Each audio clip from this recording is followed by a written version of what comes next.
Hello नमस्कार, मी सुप्रिया आणखी एका नवीन ब्लॉगमध्ये आपलं मनापासून स्वागत करते.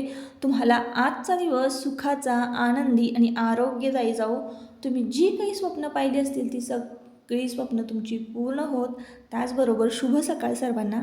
सकाळ सकाळची वेळ आहे आणि नाश्त्याची वेळ आहे. मस्तपैकी असं छान उपीट केलं होतं मी. घरभर असा वास पसरला होता त्या उपीटचा.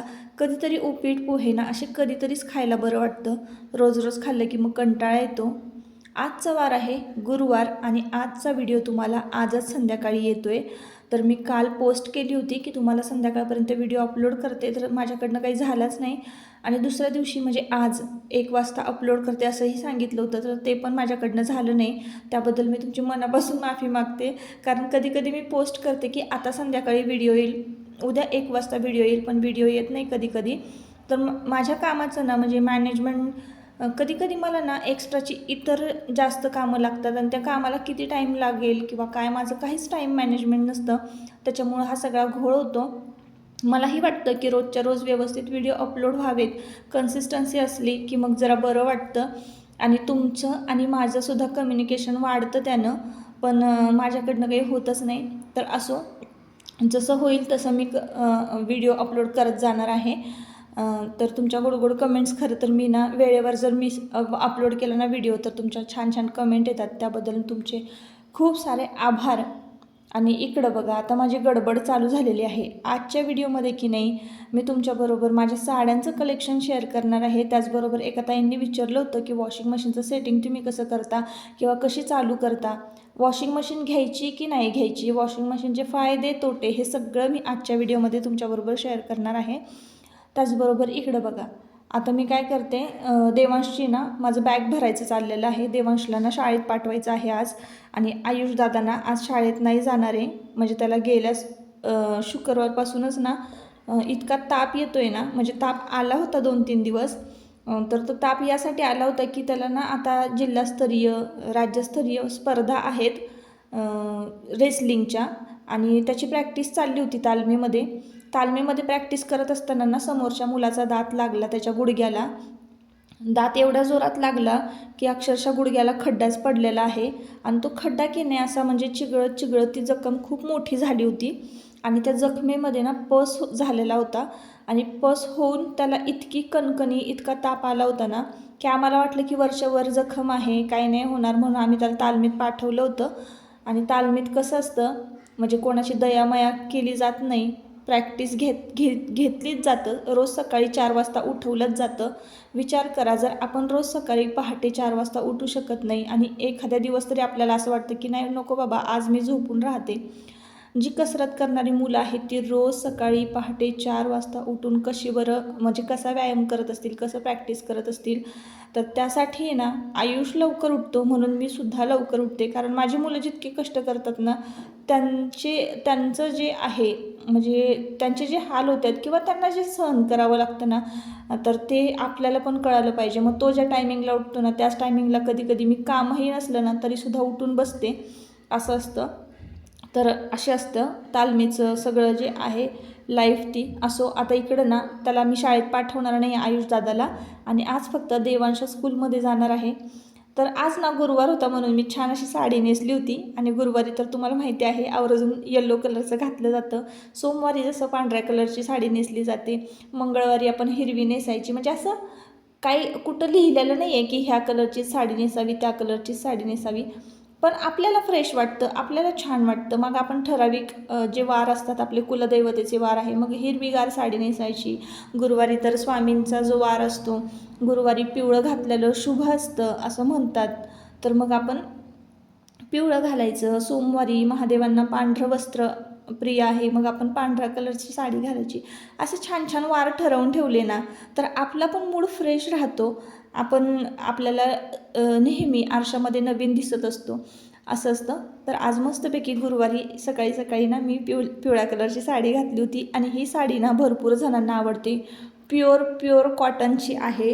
आणि ही साडी ना मी आयुष लहान असताना, आयुष 3 वर्षाचा 2 वर्षाचा असताना मी ही घेतलेली आहे. 300 रुपयाला फक्त. तर चला आता इकडं ना खाऊन पिऊन झालं, उपीट वगैरे टिफिन वगैरे भरला आणि टिफिनला ना लाडूसुद्धा दिला होता शॉर्ट ब्रेकला.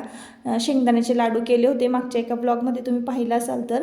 आणि देवांश गेलेला आहे स्कूलमध्ये आणि मी जरा निवांत झाले. मस्तपैकी एक फक्कड असा चहा घेतला. आयुष गेलेला आहे डॉक्टरांकडे हॉस्पिटलमध्ये पट्टी करण्यासाठी. रोज त्याला ड्रेसिंगला बोलवलं जातं आहे. सध्या असं चालू आहे आमच्या घरातलं रुटीन. आणि आता इकडं ना काय करते, मुलं शाळेत गेली ना, आता घरामध्ये आजी आणि बाबा आणि मीच आहे. तर मग आजी बाबा काय त्यांचे ते नाश्ता करत बसतात आणि नाश्ता झालं की मग निवांत बसतात. आता ह्या वेळेत ना मुलं वगैरे शाळेत गेले आणि पहिलं माझं कामं वगैरे आटपले ना की मी हे एक महत्त्वाचं जे माझं काम आहे ना ते करत असते. तर ते कुठलं, म्हणजे जे पार्सल गेलेले आहेत ते पोचलेत का कस्टमरपर्यंत, कस्टमरचे रिव्ह्यू आले आहेत का, हे मी बघत असते. काही कमेंट्स ज्या पडलेल्या आहेत यूट्यूबला त्याचा रिप्लाय देते ह्या वेळेमध्ये. म्हणजे आता हा जो टायमिंग आहे ना की ती सकाळचे 11च्या आसपासचं, 10:30-11च्या आसपासचं हे टायमिंग आहे. घरामध्ये बऱ्यापैकी सकाळी सगळी कामं झालेली असतात, म्हणून मला हा असा निवांत वेळ मिळतो. त्याचबरोबर अजून एक मी स्वतःला चांगली सवय लावलेली आहे, ती म्हणजे रोजचा खर्च रोज लिहून ठेवायचं. मग तुमच्या दादा जरी बाहेर खर्च करत असतील छोटे मोठे, म्हणजे कुठंतरी पनीरचा आण, चिकनचा आण, दुधाच्या पिशव्याचा आण, तर हा खर्च आहे ना आपण गृहीत धरत नाही किंवा आपण विसरून जातो, मग आपल्याला कळत नाही. तर मी रोजचा खर्च रोज लिहायचं असं ठरवलेलं आहे, जेणेकरून रोजचे रोज टोटल मारले की महिन्याला आपला किती खर्च होतो हे कळेल आणि वायफळ खर्च काय आहे त्यातला हे पण कळेल आणि योग्य ठिकाणी पैसे खर्च होतील. त्याचबरोबर थोडी सेविंगसुद्धा होणार आहे. सेविंग मी भरपूर करते, फक्त मी सांगत नाही आणि तुम्हाला कधीतरी मी सांगेन की नक्की मी सेविंग कुठं करत आहे. चला आता मी ना मशीनला कपडे लावते. माझा हिशोब वगैरे सगळं लिहून झालेला आहे. ऑर्डर वगैरे ज्या आलेल्या असतात ना त्या सगळ्या डायरीमध्ये मी मांडून ठेवते. त्याच्यानंतर रोजचा खर्च लिहून ठेवते आणि आजची तारीख टाकून पुन्हा आजचा खर्च लिहायचा, असं करत असते सगळं. तर चला आता मशीनचं तुम्हाला मी दाखवते. तर इथं वॉशिंग मशीनमध्ये ना मी फॅबचं लिक्विड वापरते. पहिली मी पावडर वापरायची. ज्यांच्याकडे ना वॉशिंग मशीन आहे त्यांना माहिती असेल की पावडरने ना मशीन लॉक होती.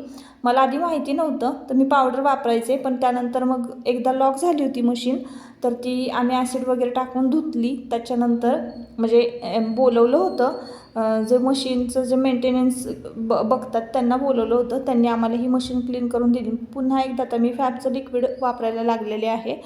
त्याचबरोबर ना इकडं बघा, आता हा 2 दिवसापूर्वी ना गिझर बसवून घेतलेला आहे. तर हा रेकॉर्डचा गिझर आहे आणि हाच आता जास्त ट्रेंडमध्ये आहे. ज्यांना कोणाला म्हणजे बसवायचं असेल त्यांच्यासाठी किंवा बसवणार आहात तुम्ही कधी लाईफमध्ये पुढं, तर ह्या कंपनीचा बेस्ट आहे. हा आम्हाला बसलेला आहे 9,500ला.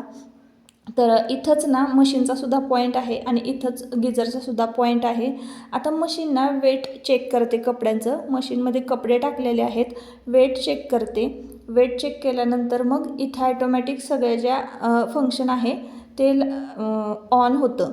फक्त पलीकडे पॉवरचं बटन जे आहे मेन, तर ते आपण ऑन करायचं. त्याच्यानंतर प्रोग्राम सेट करून घ्यायचे. प्रोग्राम नंतर आपल्याला स्टार्टचं बटन दाबायचं आहे. वॉटर लेवल आहे इथं आणि बेलचं आहे. त्याच्यानंतर ॲटोमॅटिक सगळे जे आहे स्पिन, रेन्स, कपडे म्हणजे कपडे विसळणं, तर हे सगळे जे प्रोग्राम्स आहे सगळे ते ॲटोमॅटिक लागतात. तर चला आता मुद्द्याकडे वळूयात की कोणाला असं वाटतं की मशीन घेतलेली फायद्याची आहे आणि कोणाला वाटतं की मशीन नाही घेतली तरी चालेल कारण कपडेच निघत नाहीत. तर तुम्हाला सांगू का, आपली जेव्हा तब्येत बरी नसते तेव्हा आपली मदत करायला कोणीही येत नाही आणि आता पहिल्यासारखं राहिलं नाही. ज्या घरामध्ये एकटीच लेडीज आहे, एकट्याच लेडीजवर ना कामाचा भार आहे, त्यांनी ना कधी पण मशीन घेतलेली खरंच म्हणजे बरी आहे बरं का. LGची ही मशीन आहे. ही मशीन ना मी हप्त्यावर 27,000ला घेतलेली आहे. 7 kgची होती. त्याच्यानंतर ना तुम्हाला सांगते की मशीन का गरजेची आहे. जरी आपल्या कपडे नाही निघाले तरी आपण हाताने धुवू शकतो, पण जेव्हा खरंच आपल्याला गरज आहे मशीनची, आपली तब्येत बिघडलेली आहे, तर त्या अशा वेळेला आपल्याकडे मशीन असलीच पाहिजे. आणि घ्यायची असेल तर तुम्ही अपर लोडची घ्या. त्यावेळेस माझं बजेट एवढं नव्हतं म्हणून मी अशी मशीन घेतलेली आहे. तुम्ही जर इथून तिकडं तिकडून तिकडं असं म्हणजे प्रवास नसाल करत किंवा भाड्याच्या घरात राहत नसाल, तुमचं स्वतःचं घर असेल तर तुम्ही अपर लोडची घेऊ शकताय. त्यानंतर मी कपडे मशीनला लावून दिले आणि पटकन स्वयंपाक करून घेतला. मस्तपैकी ना अख्खा मसूर केला होता, भेंडीची भाजी, चपाती, भात असं होतं आजच्या थाळीमध्ये.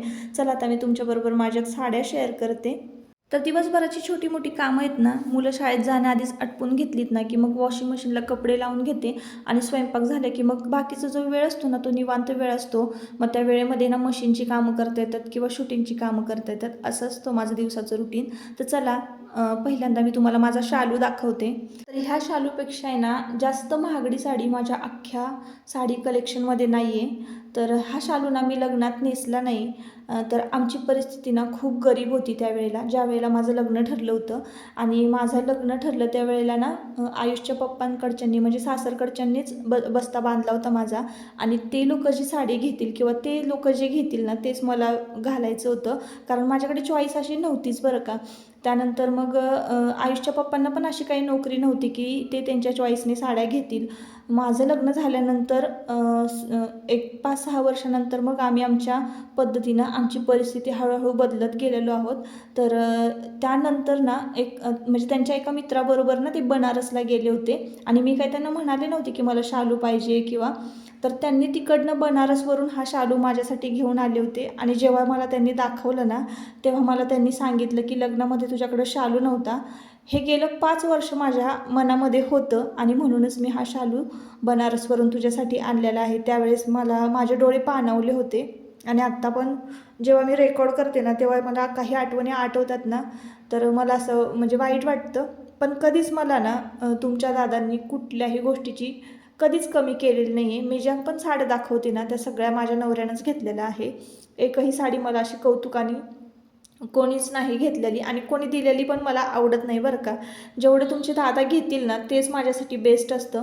म्हणूनच ह्या शालूशी ना माझ्या खूप साऱ्या आठवणी जोडलेल्या आहे. मी मरेपर्यंत ह्या गोष्टी विसरणार नाही. आणि हा शालू की नाही मी मग संक्रांतीला नेसते किंवा दिवाळी पाडव्याला वगैरे नेसते, नाहीतर मग ॲनिव्हर्सरीला नेसत असते. ह्या शालूबरोबर खूप साऱ्या माझ्या आठवणी जोडलेल्या आहेत. त्याचबरोबर ही साडी जी आहे ना, मी ती सेलमध्ये घेतलेली आहे. कधीच मी 500 रुपयाच्या वर कधीच साडी चॉईस केली पण नाही आणि घेतली पण नाही. आणि मग हळूहळू आहे ना दिवस बदलत गेले आणि ह्या सगळ्या गोष्टींना बदलत गेल्या. कधीच तुमच्या दादांनी मला कुठल्याच गोष्टी म्हणजे मी एखाद्या गोष्टीला हात लावली, एखाद्या वस्तूला हात लावला आहे आणि ती तुमच्या दादांनी घेतली नाही, असं कधीच झालं नाही आहे. तर त्याच्यामुळं आपली जे जुने दिवस असतात ना, ते कधीच विसरून चालत नसतं. खूप इमोशन्स म्हणजे काय असतं आणि मला आहे ना सगळ्याच गोष्टी सांगायला ह्या सोशल मीडियावर नाही आवडत. काय दिवस होते किंवा कसे दिवस होते, तर ते सगळ्यांच्याच लाईफमध्ये आयुष्यामध्ये संघर्ष हा असतोच आणि फक्त प्रत्येकाचं वेगवेगळं असतं. असो ठीक. आता चला तो विषय सोडूयात आपण आणि वळूयात साडीकडे. तर साडी घेताना नेहमी ना पदर बघायचा. तुम्ही ह्या साडीचा पदर बघा. याच्या आधीची सुद्धा जी ब्ल्यू कलरची मी दाखवली होती साडी, तर ती ना मी सेलमधूनच घेतलेली आहे आणि कधी पण ना मी साड्या सेलमधूनच घ्यायची बरं का. म्हणजे खूप आधी, आता ही 8-9 वर्षापूर्वीची गोष्ट आहे. आता नाही, आता मी ठरवून साड्या घेते, ठरवून डोक्यात डिझाईन ठेवून साड्या घेत असते. तर ही साडीसुद्धा आहे ना तुमच्या दादांनी मला असंच पुण्याला नेलं होतं, काहीतरी काम होतं आणि आम्ही गाडीतून उतरलं समोरच साडीचं दुकान होतं. त्यावेळेला संक्रांत होती. तर त्या संक्रांतीला मला ही काळी साडी त्यांनी घेतलेली होती. तर त्यांच्या दुकानामध्ये ना हीच एक मस्त अशी कॉटनची बेस्ट, म्हणजे मी एकदा का साडी बघितली ना आणि मला पसंत पडली की मी 10 साड्या नाही बघत बसत, लगेचच चॉईस माझ्याकडनं होतात साड्या आणि त्या मला बेस्ट दिसतात सुद्धा. तर ही साडीसुद्धा फक्त 500 रुपयाची साडी आहे. तर संक्रांतीला ना गेले एक 7-8 वर्ष तरी झालेच असतील ह्या साडीला. तर अशी त्याची बॉर्डर आहे, म्हणजे पारंपरिक जी बॉर्डर आहे, इरकल म्हणूया आपण, थोडंसं इरकल टाईप. पदर पण तसा पट्टी पल्लू पदर आहे आणि याच्यावर ना सरस्वतीचं चिन्ह जे आहे पूर्ण एम्ब्रॉयडरी वर्क केलेलं आहे. बारीक बारीक बुट्ट्यासुद्धा आहेत लाल आणि ग्रीनमध्ये. तर ह्याची डिझाईन खूप युनिक वाटली मला आणि आजपर्यंत मी अशी साडी कोणाच्याच अंगावर बघितलेली नाही आहे किंवा कुठल्या दुकानातसुद्धा बघितलेली नाही आहे. ऑनलाईन वगैरे तुम्ही सर्च केलं तर तुम्हाला मिळून जाईल, पण किमती तुम्हाला 2500-3000 ह्यापेक्षा खाली तुम्हाला किमती मिळणारच नाही या साडीच्या. ही साडी म्हणूनच मला खूप खूप आवडते आणि ज्या साड्या मला आवडतात ना, त्याच साड्या मी तुमच्याबरोबर आज शेअर केलेल्या आहे. त्यातली ही एक खूप जवळची साडी आहे. माझ्या फोटो असला ना वेअर केल्यानंतर कशी दिसते, तर ते पण मी तुमच्यासोबत शेअर करते, बाजूला फोटो लावून देते. तर त्या आधी मी तुम्हाला दाखवलेल्या आहेत ह्या साडीच्या आधी ज्या 2 साड्या मी सेलमध्ये घेतलेल्या होत्या त्या तर म्हणजे एवढं काही नाही, नेसल्यावर छान दिसतात, त्याचेसुद्धा फोटो शेअर करते. पण त्यातल्या त्यात ही साडी खूप बेस्ट आहे. ही मी चोळी ब्लाऊजवर नेसते, म्हणजे मी शिवलेला आहे याच्यावरचा पण नाही घालत. त्यातल्या त्यात नंतर हा जो पीस आहे ना तर तो मी नवरात्रमध्ये घेतलेली आहे ही साडी. तर काहीतरी मला नाव नाही आठवत याचं, पण खूप सॉफ्ट असं सूत आहे याचं. याच्या ब्लाऊजवर संपूर्ण आरी वर्क केलेलं आहे. ही मी तुळजापूरला जाताना नेसली होती साडी, म्हणजे देवीच्या दर्शनासाठी जाताना मार्गशीर्ष महिन्यामध्ये नेसली होती आणि नवरात्रमध्ये मला दादांनी तुमच्या ही साडी घेतली होती. मग मी डिसेंबरमध्ये ती नेसली होती तुळजापूरला जाताना. त्याचा फोटो असला तर मी बाजूलाच तुमच्याबरोबर शेअर करते. खूप मस्त लाईटवेट प्रवासामध्ये एकदम चापून चोपून बसणारी ही साडी आहे आणि मला साडी अशी घ्यायची होती की त्याच्यावर ना सिल्वरसुद्धा कॉम्बिनेशन असावं, कारण रात्रीच्या वेळेला सिल्वरचं जे बुट्टी आहे किंवा सिल्वरचं जे काम केलेलं आहे तर ते खूप छान उठून दिसतं. म्हणून एक अशी रात्रीच्या फंक्शनसाठी मला ना साडी हवी होती. तर तुम्हाला जर नाईट पार्टीसाठी किंवा रात्रीच्या फंक्शनमध्ये घालायला जर साडी हवी असेल तर तुम्ही सिल्वर बुट्टीची घ्या. सिल्वर गोल्डन मिक्स असलेले छोटे छोटे झाड होते त्या साडीवर, आपण असं म्हणूयात. तर अशी डिझाईन होती. आता ही एक आहे ना मी श्रावणात नेसायला घेतलेली आहे. एक काठपदराची असावीच आपल्याकडे व्हाईट कलरची. तर याच्यात सुद्धा तुम्ही काठ बघू शकताय आणि ह्या संपूर्ण साडीवर की नाही अशी छोट्या छोट्या पानांची बुट्टी आहे. तर पत्ती बुट्टी म्हणूया आपण, असं छोटी छोटी पत्ती बुट्टी आहे. आणि त्याच्यानंतर त्याच्यावर ना ब्रासोचं सुद्धा वर्क आहे, जे की तुम्हाला ना असं कॅमेरामध्ये नाही दिसणार, पण तुम्ही जर समोरून अशी ही साडी बघितलीत ना तर त्याच्यावर असं ब्रासोचं वर्क केलेलं आहे. नुसती फक्त पत्ती बुट्टी नाही आहे, छोटी छोट्या बुट्ट्या ज्या आहेत ना त्याच्यावर असं ब्रासोचं वर्क केलेलं आहे. आता मी थोडंसं असं तुम्हाला मी हलवून दाखवते साडी, जेणेकरून तुम्हाला ते दिसलं ते वर्क. तर असं छोटंसं वर्क तुम्हाला दिसेल एकदम लाईट वेटमध्ये. तर अशा पद्धतीची ही साडी आहे आणि ह्या साडीची किंमत फक्त 800 रुपये आहे ताईंनो. आणि याच्या आधीची दाखवली मी जी ऑरेंज कलरची साडी तर त्या साडीची किंमत 1400 रुपये आहे. जसं की त्याच्यावर ब्लाऊज इतका हेवी आहे, आरी वर्क केलेला आहे त्याच्यामुळं. पण त्या मानाने ना साड्या मी खूप मस्त चॉईस करते असं मला वाटतं बरं का. तुम्हाला वाटतं का? तुम्हीसुद्धा अशाच साड्या चॉईस करा. आता पदर तुम्ही बघत असाल पूर्ण ना जरीनं भरलेला आहे, जरी वर्क आहे त्याच्यावर, पण इतकं नक्षीदार आहे ना ते. जर तुम्ही जवळून बघाल ना तरच तुम्हाला कळेल. कधी पण साडीचं सूत, मधली साडीची डिझाईन, बॉर्डर आणि ब्लाऊज पीस यावरच साडी डिपेंड म्हणजे करते की ती आपल्याला कशी दिसेल कशी नाही. त्यानुसार तुम्ही चॉईस करायच्या आहेत साड्या. कलर कॉम्बिनेशनसुद्धा कसं असलं पाहिजे कसं नाही.